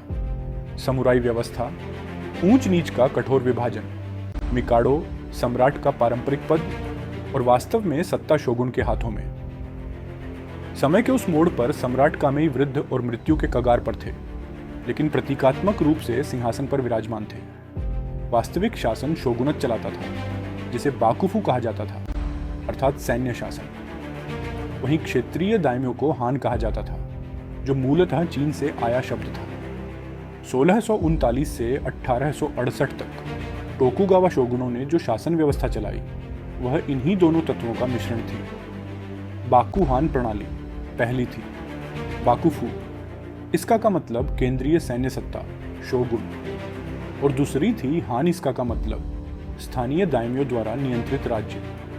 यह पुरानी व्यवस्था 19वीं शताब्दी के मध्य में गहरे संकट में थी। राजकोष खाली था, पश्चिमी दबाव बढ़ रहा था और देश भीतर ही भीतर फटने की स्थिति में था। उसी समय शोगुन के एक महत्वपूर्ण सलाहकार थे, सकुमा शोजान। वे विदेशी शक्तियों का कड़ा विरोध तो करते थे, पर उनका मत था कि लड़ाई केवल जोश से नहीं, बुद्धि से लड़ी जानी चाहिए। कभी कभी पीछे हटना भी रणनीति का हिस्सा होता है। लेकिन कई युवा समुराइयों को यह बात बिल्कुल रास नहीं आई। उन्हें लगा कि शोगुनत विदेशी बर्बरियन शक्तियों के सामने झुक रहा है, और इस असंतोष ने हिंसा का रूप ले लिया। इन 15 वर्षों के दौरान कई प्रमुख जापानी नेता समुराइयों के हाथों मारे गए। उन पर आरोप था कि वे विदेशियों से समझौता कर रहे हैं या विदेशी प्रभाव को स्वीकार कर रहे हैं। समुराई वर्ग का एक हिस्सा इन्हें देशद्रोही समझकर हत्या करने पर उतारू था। इन लगातार राजनीतिक हत्याओं, आंतरिक गुटबाजी और बाहरी दबाव मिलकर उस क्रांति की भूमि तैयार कर रहे थे, जिसे इतिहास मेजी पुनर्स्थापना के नाम से जानता है। सबसे पहले जिसकी हत्या हुई वह था सकुमा शोजान, और विडंबना यह कि यह हत्या गलतफहमी का परिणाम थी। सकुमा शोजान स्वयं भी विदेशियों के विरुद्ध ही था, लेकिन उस उथल पुथल के दौर में संदेह इतना गहरा था कि कई बार अपने ही लोगों पर विदेशी समर्थक होने का आरोप लगा दिया जाता था। पूरी इस कहानी में एक बात बहुत स्पष्ट दिखाई देती है, जापान के किसी भी वर्ग ने, किसी भी दाइम्यो या शोगुन ने कभी यह नहीं सोचा कि विदेशियों की ताकत लेकर अपने ही देशवासियों को हराया जाए। ये बात जापानी आत्मसम्मान और निष्ठा का एक बड़ा प्रमाण है। तोसा दाइम्यो का दृष्टिकोण, तोसा क्षेत्र के शासकों ने महसूस किया कि टोकुगावा शोगुनत को सहारा देना उनकी ऐतिहासिक जिम्मेदारी है, क्योंकि लगभग 250 वर्ष पहले 1639 में पहले हिदेयोशी टोकुगावा और फिर उनके सक्षम उत्तराधिकारी इएयासु टोकुगावा ने ही तोसा दाइम्यो को वह प्रदेश दिया था। तोसा के लोगों को यह उपकार याद था, और जापानियों की विशेषता यही है कि वे सदियों पुराने उपकार तक नहीं भूलते। लेकिन साथ ही उन्हें यह भी समझ आ रहा था कि अब परिवर्तन अनिवार्य है। दो युवा समुराई जिन्होंने इतिहास बदल दिया, तोसा दाइम्यो के अधीन दो ऐसे युवा समुराई थे जो आगे चलकर मेजी परिवर्तन के मुख्य सूत्रधार बने। साकामोटो रियोमा और नकाउका रिंटारो दोनों पारंपरिक समुराई प्रशिक्षण में पले बढ़े, पर सोच आधुनिक। उम्र कम थी, जोश अधिक था और संकल्प अटल। उनके मन में यह बात गहराई से बैठ चुकी थी कि टोकुगावा शोगुनत विदेशी ताकतों के सामने झुक रहा है और यदि जापान को विदेशी आक्रमण से बचाना है तो सबसे पहले भीतर की यह बिखराव वाली व्यवस्था समाप्त करनी ही होगी। उनका स्पष्ट मत था, एक एकीकृत केंद्रीकृत राज्य बनना चाहिए जिसका सर्वोच्च प्रमुख सम्राट हो, और जो भी इस परिवर्तन का विरोध करे वह जापान के भविष्य का विरोध कर रहा है और ऐसे तत्वों को हटाना आवश्यक है। ये विचार भले कठोर लगे, लेकिन इन्हीं से वह उथल पुथल शुरू हुई जिसने आगे चलकर जापान को फ्यूडल युग से आधुनिक राष्ट्र बनने की दिशा में मोड़ दिया। जापान में उस समय कई दाइम्यो ऐसे थे जिन्होंने अपने अपने क्षेत्रों में आधुनिकीकरण, नई शिक्षा और नए प्रयोग शुरू कर दिए थे। इनमें सत्सुमा दाइम्यो प्रमुख थे, क्योंकि सत्सुमा का क्योटो के शाही दरबार यानी मिकाडो के सम्राट से विशेष संबंध था। दूसरी ओर चोशु दाइम्यो ने अपनी सेना को आधुनिक बनाने की प्रक्रिया शुरू कर दी थी। चोशु और सत्सुमा दोनों ने ब्रिटिशों से सहायता लेने की कोशिश की। जब यह बात टोकुगावा शोगुनत को समझ ली तो टोकुगावा ने फ्रांसीसी सहायता लेने का प्रयास किया। यही वह दौर था जब जापान का संपूर्ण राजकीय संघर्ष एक त्रिकोणीय टकराव में बदल गया था। 1. टोकुगावा शोगुनत। 2. ब्रिटिश और फ्रांसीसी शक्तियां। 3. सत्सुमा, चोशु, हिरोशिमा और तोसा जैसे दाइम्यो तोसा दाइम्यो के अंतर्गत काम करने वाले साकामोटो रियोमा और नकाओका रिंटारो का उद्देश्य बिल्कुल स्पष्ट था कि किसी भी विदेशी शक्ति को जापान में जड़ जमाने नहीं देनी है। इसके लिए वे एक ऐसा समूह बनाना चाहते थे जो सम्राट की शक्तियों की पुनर्स्थापना करे और आवश्यकता पड़ने पर गुप्त कार्रवाइयों के माध्यम से इस परिवर्तन को सफल बनाए। इन्हीं उथल पुथल भरे वर्षों के बीच टोकुगावा शोगुनत को एक और समझदार नेता मिला, कात्सु रिंटारो। कात्सु रिंटारो स्वयं एक प्रशिक्षित समुराई था, तलवारबाजी और जेन का दीक्षित, लेकिन साथ ही आधुनिक नौसेना का उच्च स्तरीय अधिकारी भी। वह परंपरा और आधुनिकता दोनों का संगम था और इसीलिए उसकी भूमिका आगे चलकर बेहद महत्वपूर्ण बनी। कात्सु रिंटारो कुछ समय अमेरिका में बिताकर जापान लौटे थे। वहां जाकर उन्हें साफ महसूस हुआ कि पश्चिमी दुनिया जितनी तेजी से आधुनिक हो रही है उसके सामने पारंपरिक जापान टिक नहीं पाएगा। इसलिए वे लगातार यह आग्रह कर रहे थे कि जापान को भी तुरंत आधुनिकीकरण अपनाना होगा। वे यह बात टोकुगावा शासनाला समझाने की कोशिश कर रहे थे, लेकिन दूसरी ओर युवा साकामोटो रियोमा को ऐसा लगता था कि कात्सु रिंटारो विदेशी ताकतों के आगे झुक रहे हैं और जापान को भी वही करने के लिए कह रहे हैं। कात्सु रिंटारो की दूरदर्शिता को देखते हुए टोकुगावा सरकार ने आंतरिक सुधार शुरू करने की योजना बनाई।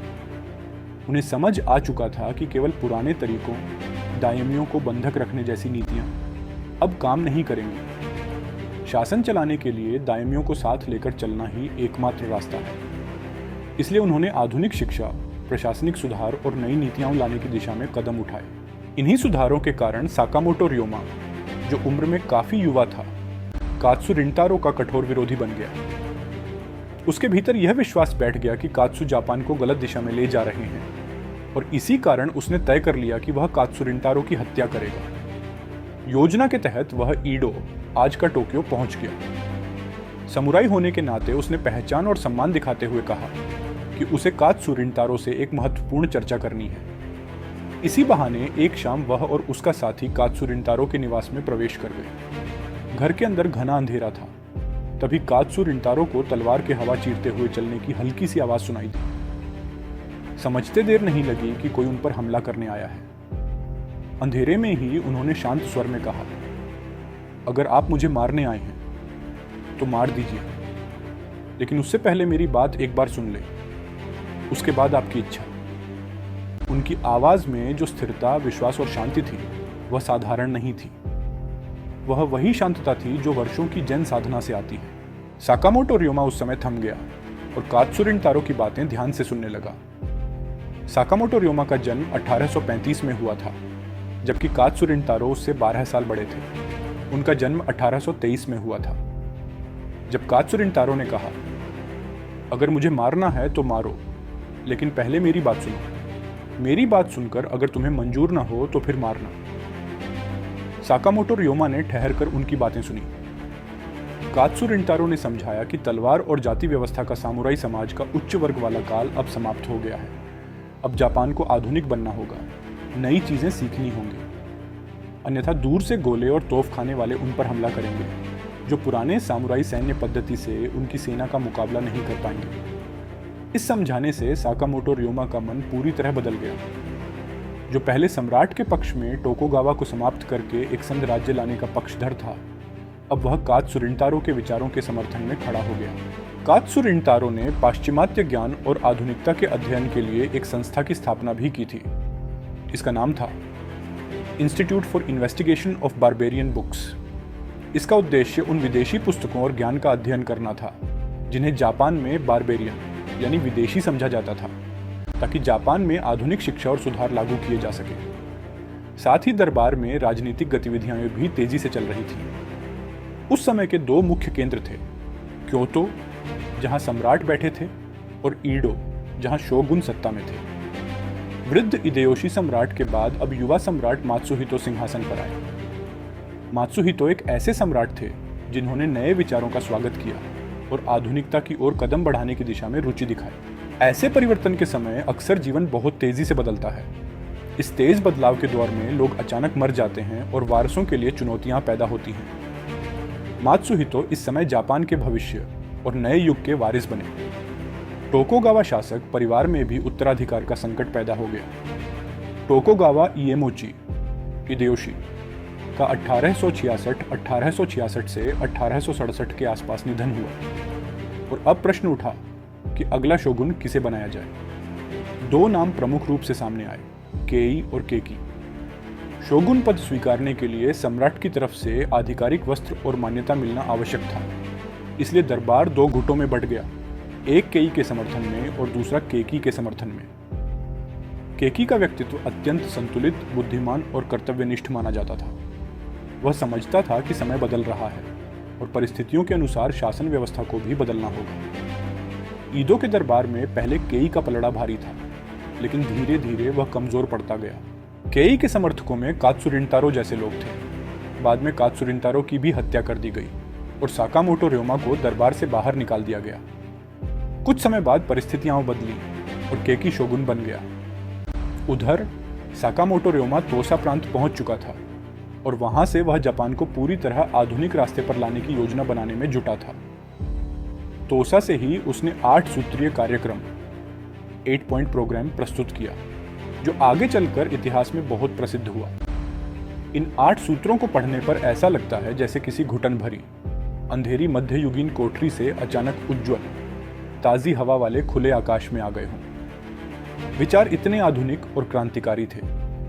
साकामोटो रियोमा ने इन 8 बिंदुओं में स्पष्ट कहा था, शोगुन को अपने पद का त्याग करना चाहिए, दैम्यो की पुरानी व्यवस्था समाप्त होनी चाहिए, एक ही सर्वोच्च शासक अर्थात सम्राट होना चाहिए और शासन व्यवस्था में सभी लोगों को सम्मिलित होने का अवसर मिलना चाहिए। साकामोटो रियोमा आगे कहता है कि जाति व्यवस्था खत्म करो, समुराई वर्ग के ऊंच नीच और जन्म आधारित श्रेष्ठता की कल्पना समाप्त करो।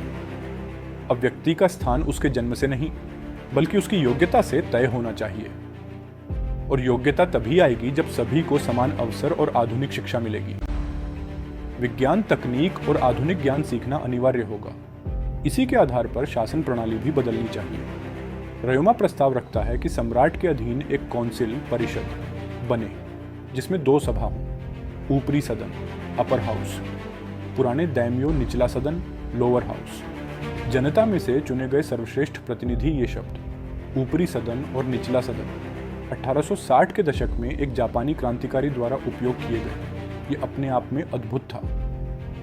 साकामोटो रियोमा का यह कार्यक्रम पढ़ते समय सचमुच ऐसा लगता है जैसे कोई व्यक्ति अंधेरी मध्ययुगीन कोठरी से निकलकर अचानक खुले साफ चमकदार आसमान में पहुंच गया।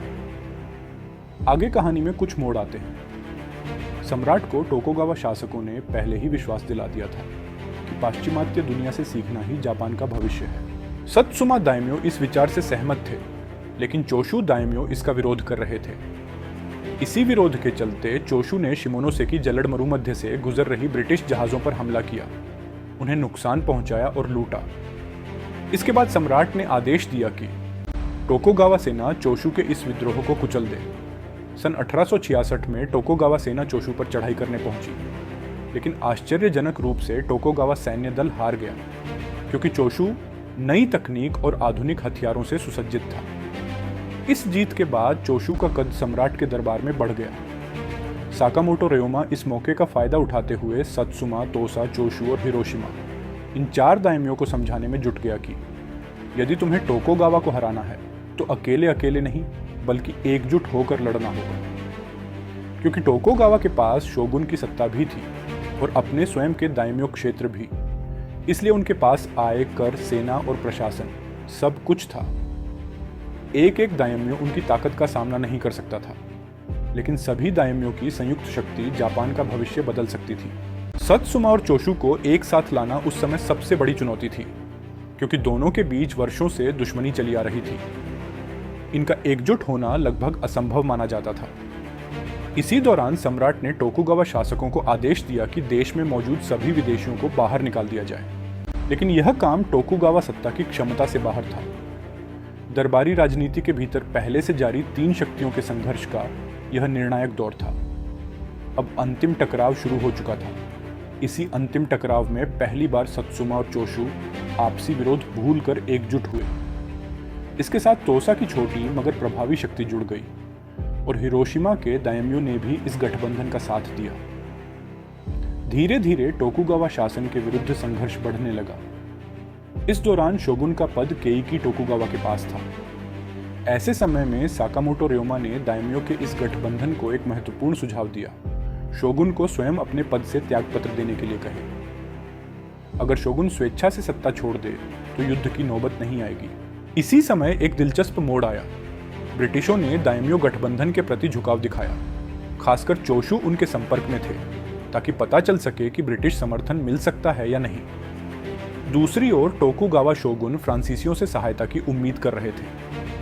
1867 से 68 का समय जापान में गृहयुद्ध की कगार पर खड़ा था। दाइम्यो गठबंधन का संघर्ष व्यक्तिगत सरदारियों के लिए नहीं था, बल्कि पूरे जापान के भविष्य के लिए था। एक तरफ दाइम्यो का एकजुट समूह और दूसरी ओर केइकी टोकुगावा। युद्ध का माहौल बन चुका था।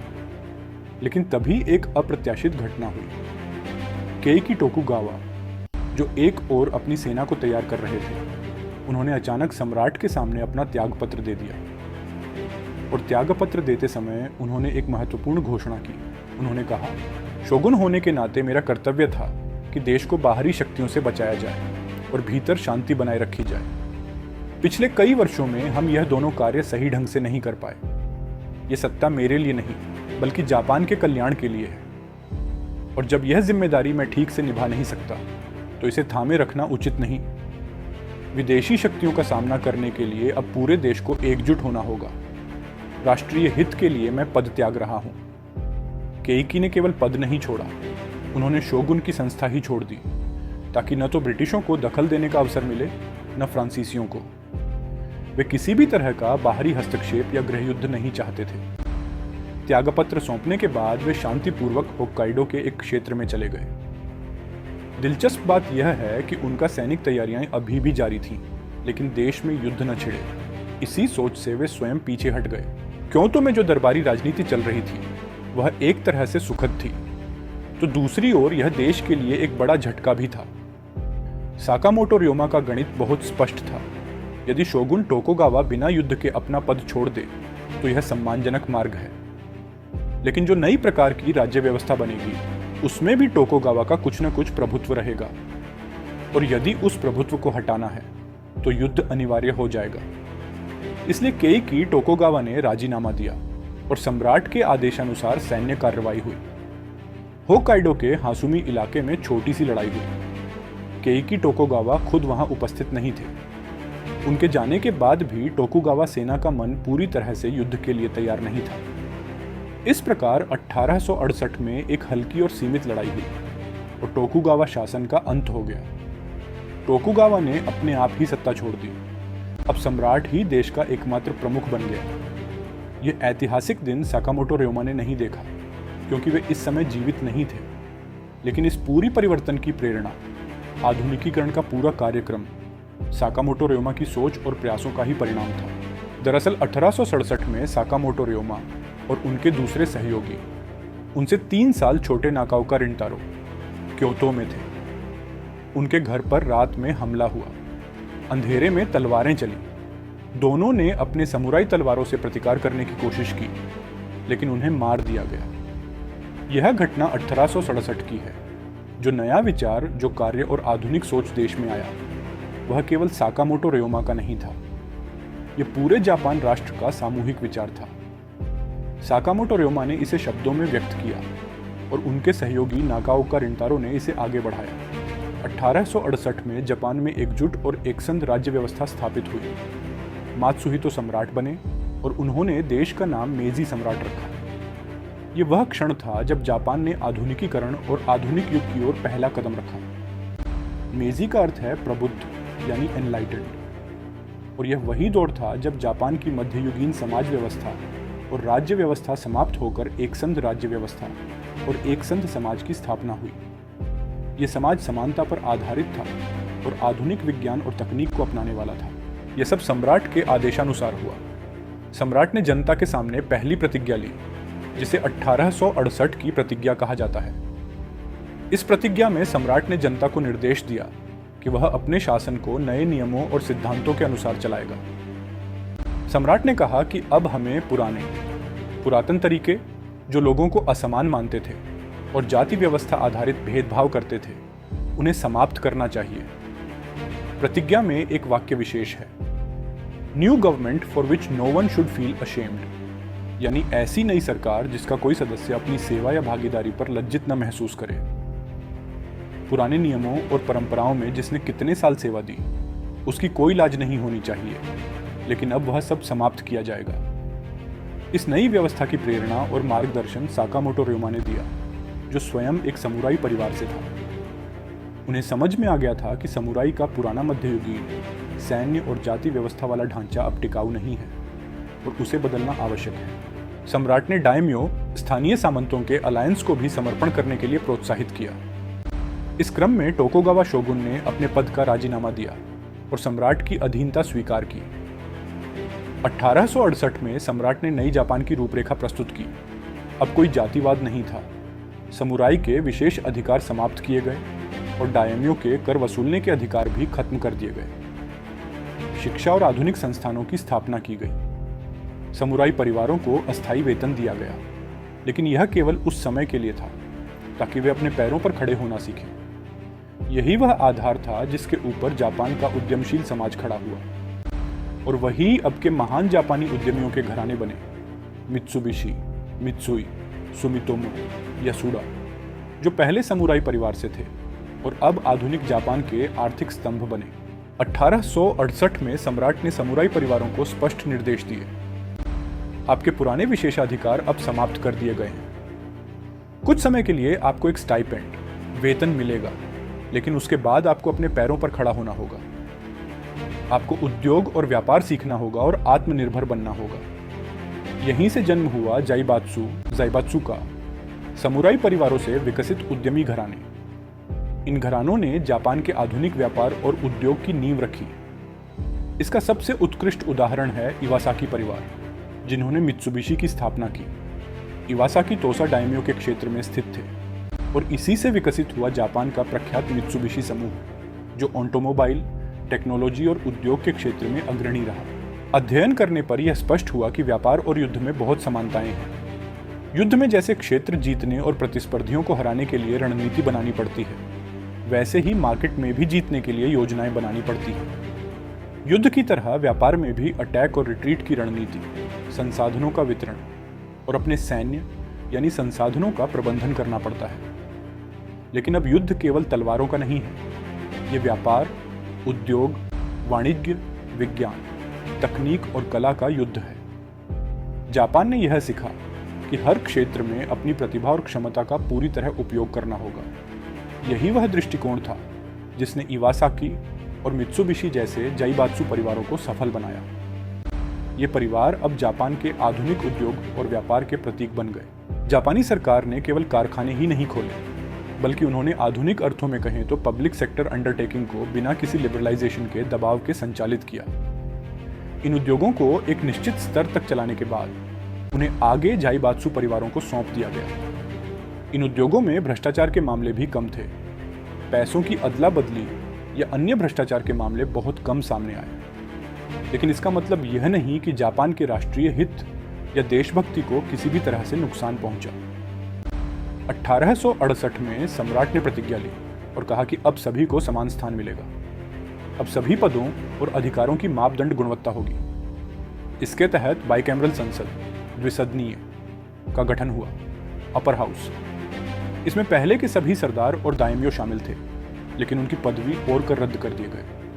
उन्हें आधुनिक शिक्षा और प्रशासनिक अवसर दिए गए। लोअर हाउस, यह आम जनता में से चुनी गई श्रेष्ठ गुणवत्ता वाली जनता द्वारा चुना जाएगा। सम्राट ने घोषणा की कि जगह भर से ज्ञान लाया जाएगा और जापान को समृद्ध बनाया जाएगा। इसे जापानी में कहा गया फुकोकु क्योहेई, यानी बलशाली फुकोकु सोकोकुल, बलशाली सैन्य और समृद्ध जापान। जापान को न केवल आर्थिक रूप से समृद्ध होना था, बल्कि उसका सैन्य भी शक्तिशाली होना चाहिए। जापान ने विद्यार्थियों का चयन किया और उन्हें विदेश में शिक्षा के लिए भेजा। Engineering, medical, automobile technology, electricity और आधुनिक विज्ञान। लेकिन विद्यार्थियों को विदेश में रहकर बस बसने की अनुमति नहीं थी। उन्हें जापान लौटकर अपने ज्ञान का उपयोग देश की प्रगति के लिए करना था। और यह आदेश मात्र नहीं था, विद्यार्थी वास्तव में वापस आए और अपने ज्ञान से जापान को आधुनिक बनाया। इस तरह जापान में उद्योग और व्यवसाय अत्याधुनिक स्तर पर खड़े हुए और देश ने आर्थिक और तकनीकी क्रांति की दिशा में कदम बढ़ाया।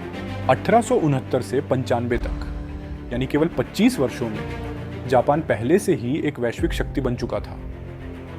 1895 में चीन के साथ युद्ध हुए, फिर रूस के खिलाफ 1905 में। उसके पहले 1902 में जापान ने एक महत्वपूर्ण अंतर्राष्ट्रीय समझौता किया। इस समझौते में ब्रिटेन, फ्रांस, जर्मनी और अमेरिका को मानना पड़ा कि जापान अब समान शक्ति वाला राष्ट्र बन चुका है। इस तेजी से आए उद्योग और व्यवसायों ने जापान को बहुत शक्तिशाली बनाया। जापानी सम्राटों ने देखा कि पूरा जापानी समाज पश्चिमी देशों के सामने, खासकर यूरोप और अमेरिका के सामने, छोटा और कमजोर लग रहा है। उन्होंने पूछा, हम क्यों छोटे हैं? अध्ययन से पता चला कि हमारी समस्या केवल आहार में है। जापानी लोग जो खाते हैं वह ऊंचाई बढ़ाने वाला नहीं है। सम्राट ने पूरे देश को आदेश दिया, आज से पुराना आहार बंद, नया आहार जो ऊंचाई बढ़ाए, शरीर को मजबूत करे और पौष्टिक हो। अगर अप्रैल तक परिणाम नहीं आए तो पैसे वापस। यह आदेश सभी ने पालन किया और परिणाम चमत्कारिक रहा। केवल एक पीढ़ी में जापानियों की औसत ऊंचाई 5 इंच बढ़ गई। वही जापानी जिन्हें पहले छोटा और कमजोर माना जाता था, अब एक पीढ़ी में ही मजबूत और ऊंचे बन गए। इस तरह जापान ने न केवल आर्थिक और तकनीकी क्रांति की, बल्कि अपनी शारीरिक क्षमता और राष्ट्रीय ताकत भी बढ़ाई। जापान में उस समय राष्ट्रीयता की भावना इतनी गहरी थी कि लोग विदेशी सामान छूना तक नहीं चाहते थे। 19वीं सदी के अंत में जब अंतर्राष्ट्रीय व्यापार बढ़ा, तब बर्मा, ब्रह्मदेश का चावल जापान में आने लगा। लेकिन समस्या ये थी कि जापानी लोग उसे खाना ही नहीं चाहते थे। चावल खरीदा जा चुका था, कर भी चुकाए गए थे, अब उसे फेंक भी नहीं सकते थे और खा भी नहीं रहे थे।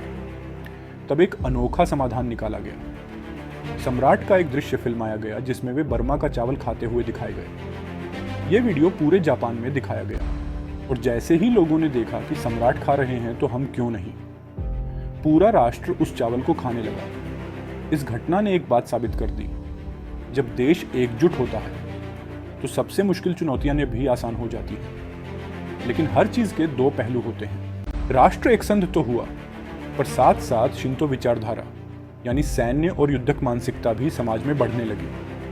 एक सम्राट, एक आदेश और पूरा राष्ट्र उसी दिशा में चलने लगा। इसके बावजूद जापान की प्रगति का मुख्य आधार कुछ खास सिद्धांत थे। समुराई वर्ग का उद्यमी बनना, समाज में समान अवसर, अपना उत्पाद, अपनी सेवा, दुनिया को सबसे बेहतरीन ही देंगे, हर चीज में उत्तमता, अनुशासन और राष्ट्रहित। और यही सोच आगे चलकर जापान को दुनिया की सबसे अग्रणी शक्तियों में शामिल कर गई। अगर आपको जापान की यह अविश्वसनीय कहानी पसंद आई हो तो वीडियो को लाइक, शेयर और सब्सक्राइब करना न भूलें। हम फिर मिलेंगे इतिहास के एक और रोमांचक अध्याय के साथ। धन्यवाद। Hope you liked today's video and learned something new. If you found it helpful, please give it a thumbs up. Subscribe to the channel if you're new and share it with others so they can benefit as well. Thank you.